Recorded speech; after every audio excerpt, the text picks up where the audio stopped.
Saya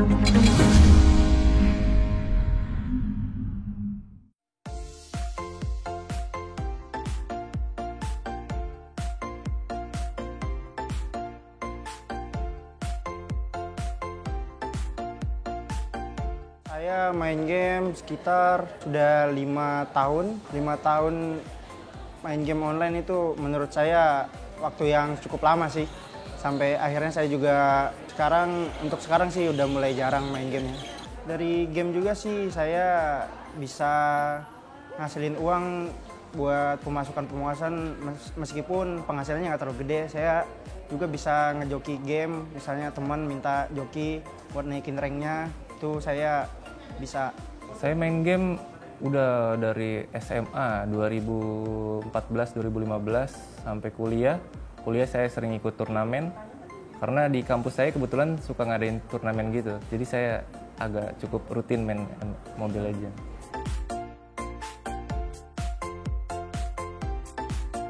Saya kalau dulu sebelum menikah bisa dari pulang kerja jam 4 sampai rumah jam 5. Jam 5 start itu udah sampai jam 3, jam 4 karena belum nikah ya. Untuk sekarang udah menikah udah nggak bisa. Kalau misalnya satu hari absen itu dibilang kecanduan juga enggak sih, tapi kayak ada keharusan dari diri itu harus satu kali main cukup sehari. Waktu masa pandemi itu saya kan lulus kuliah, belum kerja, dari kerja susah, jadi nganggur. Saya sibuk ngisi hari-hari saya main game, main Mobile Legends itu bisa seharian, bahkan bisa dari pagi ketemu pagi, kurang tidur. Kecanduan sih ada sih mas, ada. Cuma karena sekarang saya sudah kerja, jadi udah berkurang lah rasa main game itu. Karena sekarang saya udah punya kesibukan juga kan.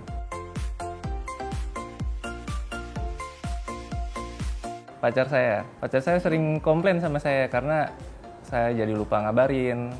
Kalau keluarga, orang tua saya, kalau saya suka main game kan itu kan mabar ya, kita mabar berlima, suka lupa waktu, lupa pulang gitu. Kadang-kadang pulang tengah malam, ganggu orang tidur gitu kan. Pertama nikah dia emang agak risih kalau saya main game karena main game kan agak cukup lama waktunya.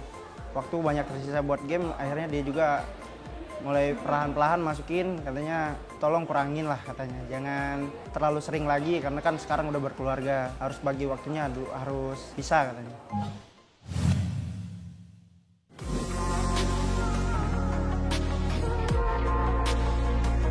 Wah, saya lupa nih kasihkan. Memang kalau kita kasihkan main game online membuat kita lupa segalanya. Lupa bekerja, belajar, bahkan sampai lupa mandi, makan, dan kurang tidur. Nah, apakah ini kecanduan yang sama seperti kecanduan rokok? Kali ini saya akan membahasnya bersama Dr. Darmawan, spesialis kedokteran jiwa. Penasaran? Ikuti saya.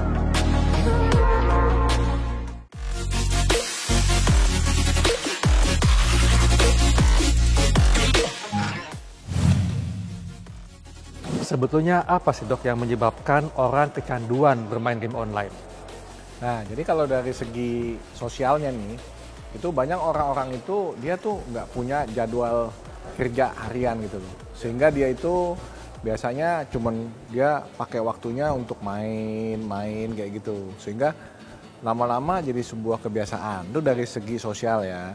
Kalau dari segi biologinya di otak, main itu kan menyebabkan adanya rasa enak. Nah, dia merangsang kepada reward system. Ada rasa penasarannya, ada greget-gregetnya, nafsunya. Antara masalah biologi yang merangsang di brain reward system itu yang melibatkan emosi ditambah secara sosial, dia itu nggak punya jadwal harian yang bermakna untuk berkarya, kerja, dan lain sebagainya, otomatis akan menambah waktu dia itu untuk bermain dalam game online itu. Akibatnya masuk ke dalam kecanduan. Kenapa? Perangsangan rasa nyaman, nikmat, enak, kemudian membutuhkan waktu yang makin lama makin panjang. Nah, akibatnya dia nggak produktif. Nah, kalau nggak produktif berarti masuk ke dalam gangguan mental. Apalagi kalau nanti dia kalau nggak main, dia akan merasakan cemas. Dia akan merasakan kepikiran terus ke sana. Akibatnya nggak bisa konsen sama apa yang harusnya dia lakukan. Jadi artinya seseorang yang sudah kecanduan game online, kalau dipaksa berhenti, dia akan jatuh ke kondisi seperti stres, depresi. Ya, dia ada gejala putus zat. Kalau di nafsa kan ada putus zat kan, Withdrawal ya. withdrawal. Jadi dia kayak gelisah, bahkan sampai emosi, sampai marah. Kalau misalkan itu di stop, misalkan paket datanya di stop gitu ya. Itu banyak anak-anak, remaja, bahkan dewasa muda itu yang sampai emosional, sampai marah, sampai ngamuk kalau di stop langsung. Tapi ini bagi sebagian mereka yang sudah kecanduan game online, mungkin mereka nggak merasa kalau mereka sedang mengalami gangguan penyakit lah seperti itu. Jadi kenapa hal ini bisa membuat mereka, oh saya beda kok dengan kecanduan rokok katakanlah. Tapi mereka nggak sadar kalau mereka itu juga emosi, stres begitu di stop game online-nya. Nah ini kenapa bisa seperti itu dong? Ya, jadi kan konsep di masyarakat kita, sakit itu kan selalu kan yang kelihatan secara fisiknya. Sedangkan yang menghubungkan dengan pikiran, perasaan, dan perilaku, itu kan seringkali mereka tidak sadari. Makanya kita bilang, apa yang kamu rasakan? Capek nggak rasanya kayak begitu? Emosi kayak gitu akibatnya apa? Pikiran yang muncul bisa nggak kamu kendalikan? Coba kamu lihat, bikin jadwal harian, per jam. Di mana produktivitas kamu sampai mana nih? Sedangkan kamu dengan usia ini kan mestinya misalkan belajar, mestinya kerja, ya kan? Nah, dari situ biasanya baru mereka mulai sadar. Beberapa sekarang mulai ada kesadaran seperti itu. Misalnya mereka merasa bahwa, aduh saya jadinya nggak bisa atasi pikiran ini sehingga prestasi saya menurun. Ada pelajar-pelajar yang mulai sadar tuh ada, tapi ada juga yang nggak sadar karena memang dia masih belum punya tujuan dalam hidupnya. Apa yang mau di-achieve itu dia nggak tahu. Jadi dia pikir biasa aja kan, main game tuh. Tapi dok, ini juga banyak nih mereka yang mengalami kecanduan game online, tapi ternyata juga berusia dewasa dok. Artinya tidak hanya menimpa remaja. Nah, kalau remaja mungkin bisa dibantu atau diingatkan oleh orang tuanya.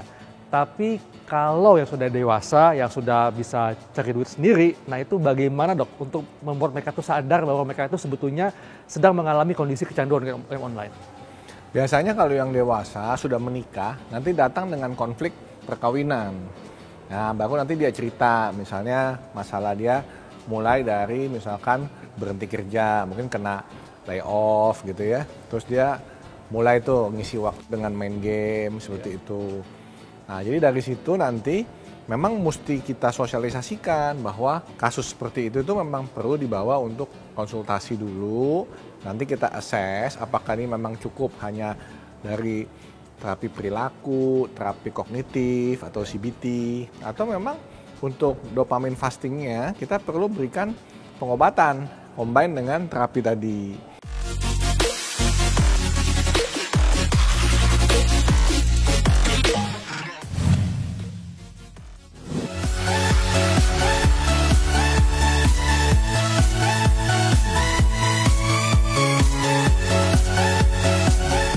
Semuanya serba online dok ya, apalagi sejak pandemi nih, aktivitas dilakukan dengan cara online, termasuk bermain game online nih.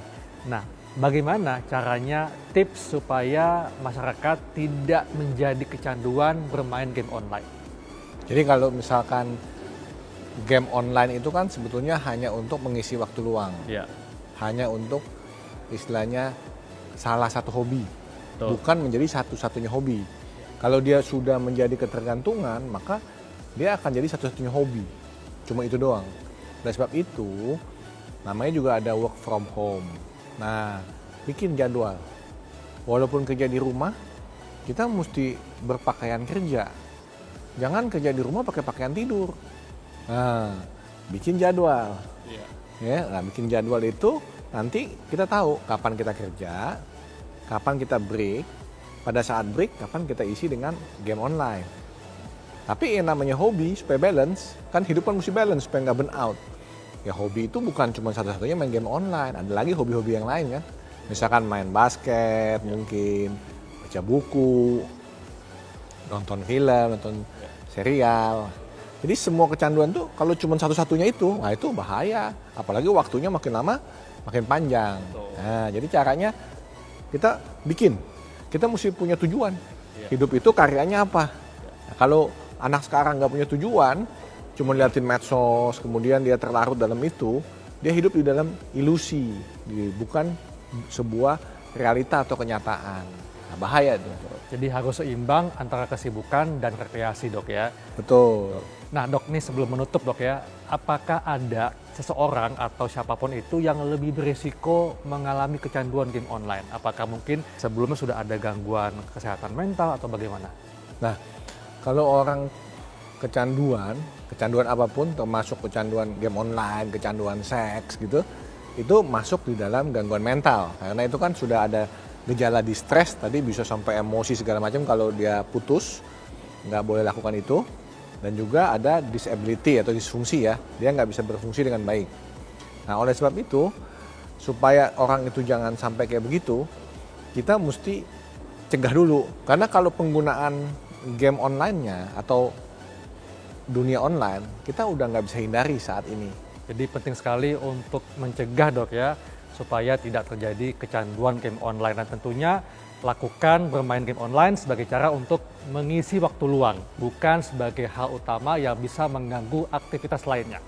Baik, Dok, terima kasih untuk penjelasannya. Nah, pemirsa, demikianlah pembahasan tentang bagaimana mengatasi dan mencegah kecanduan game online. Saya Dr. Hekan Syari dan Saya Dr. Darmawan Ardi, spesialis kedokteran jiwa atau psikiater untuk Hidup Sehat Sehat Plus. Plus.